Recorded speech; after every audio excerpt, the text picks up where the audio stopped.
Hello കൂട്ടുകാരെ, ഓണമായിട്ട് ഞങ്ങൾ എങ്ങോട്ടാണ് അപ്പടെ വണ്ടിക്ക് പോണേന്ന് അറിയാവോ? ഞാനും മോനുട്ടനും ദേവൂട്ടനും കൂടി ഒരു സ്ഥലം വരെ പോവുകയാണേ. എവിടെയാണെന്ന് വഴിയെ പറയാട്ടോ. അപ്പോൾ ഞങ്ങൾ ബ്ലങ്കുവിൻ്റെ അടുത്ത് എത്തി. ബ്ലങ്കുവിനായിട്ടാണ് കേട്ടോ പോകുന്നത്. ബ്ലങ്കു പൂക്കളമൊക്കെ ഇട്ടിട്ടുണ്ടായിരുന്നു, പക്ഷേ പൂക്കളം മഴയത്ത് നനഞ്ഞുപോയി. അപ്പോൾ ഞങ്ങൾ പൊടിമാമനെയൊക്കെ കയറി കണ്ട് ടാറ്റയൊക്കെ പറഞ്ഞ് ഞങ്ങൾ നടന്ന് പോവുകയാണ്.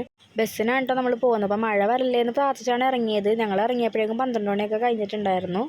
പക്ഷേ ഇറങ്ങേണ്ട സ്റ്റോപ്പ് എത്താറായപ്പോഴേക്കും നല്ല മഴ പെയ്യാൻ തുടങ്ങി. അപ്പോൾ ഞങ്ങൾ മഴയത്താണ് കേട്ടോ ഇറങ്ങി നടന്നത്. അപ്പോൾ നമ്മൾ പോകുന്നത് വേറെ എങ്ങോട്ടും അല്ല, ഹോസ്പിറ്റലിലേക്കാണ്.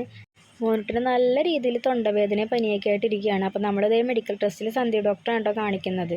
മോനിട്ടിന് തൊണ്ടയ്ക്ക് നല്ല രീതിയിൽ ഇൻഫെക്ഷൻ ഉണ്ട്. കയ്യിലോ കാലിലോ എന്തെങ്കിലും കുരുക്കൾ പൊങ്ങുകയാണെങ്കിൽ കൊണ്ടുവന്ന് കാണിക്കാൻ പറഞ്ഞു. തക്കാളിപ്പനി ആവാൻ ചാൻസ് ഉണ്ടെന്ന് പറഞ്ഞു. അങ്ങനെ നമ്മളിതേ ഫാർമസിയിലേക്ക് നടക്കുകയാണ്. ഫാർമസിയിൽ അത്യാവശ്യം നല്ല രീതിക്ക് തിരക്കുണ്ടായിരുന്നു. അപ്പോൾ ദേവൂട്ടൻ അടുത്തിരിക്കുന്ന കൊച്ചിൻ്റെ കയ്യിൽ മഞ്ച് കണ്ടപ്പോഴേക്കും മഞ്ച് വേണമെന്ന് വാശി പിടിച്ച് ബ്ലങ്കു മഞ്ചൊക്കെ മേടിച്ച് കൊടുത്തിട്ടുണ്ട്.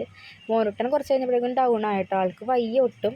അപ്പോൾ ആളിത് അവിടെ അങ്ങനെ ഇരിക്കുകയാണ്. അങ്ങനെ നമ്മൾ മരുന്നൊക്കെ മേടിച്ച് നേരെ നമ്മൾ ക്യാൻറ്റീനിലേക്ക് പോയി. മോനിട്ടൻ അടുത്ത ക്യാൻറ്റീനിലെ മീറ്ററുകൾ ഇഷ്ടമാണ്. കുറച്ചേ കഴിക്കുള്ളൂ, എന്നാലും അതൊക്കെ മേടിച്ച് കുറച്ച് കഴിച്ച് നമ്മളിത് ബസ്സിൽ കയറി. ബസ്സിൽ ആദ്യം കുറച്ച് നേരം രണ്ടുപേരും സമാധാനമായിട്ട് ഇരുന്നു. പിന്നെ അങ്ങോട്ട് വാശി തുടങ്ങി രണ്ടുപേർക്കും ഞാൻ എടുക്കാനായിട്ട്. അങ്ങനെ നമ്മളിത് തിരിച്ച് തറവാട്ടിലെത്തിയിട്ട് ചെറിയമ്മ സാമ്പാറൊക്കെ ഉണ്ടാക്കി വെച്ചിട്ടുണ്ട്. അങ്ങനെ സാമ്പാറും ചോറൊക്കെ കഴിച്ച് വൈകുന്നേരം സുജിച്ചേട്ടൻ വന്നപ്പോഴാണ് നമ്മൾ തിരിച്ച് വീട്ടിലേക്ക് പോയത്. വീട്ടിൽ ചെന്നപ്പോഴേക്കും ഇവന്മാരുടെ കുഞ്ഞീച്ചി അവിടെ ഓണക്കോടി കൊണ്ട് വെയിറ്റ് ചെയ്യായിരുന്നു കേട്ടോ. അപ്പോൾ അതിൻ്റെ വീഡിയോ എനിക്ക് എടുക്കാൻ പറ്റില്ല. അപ്പോൾ ഓണക്കോടി നാളെ കാണിച്ചു തരാം. അപ്പോൾ എല്ലാവർക്കും tata bye bye. Okay, see U.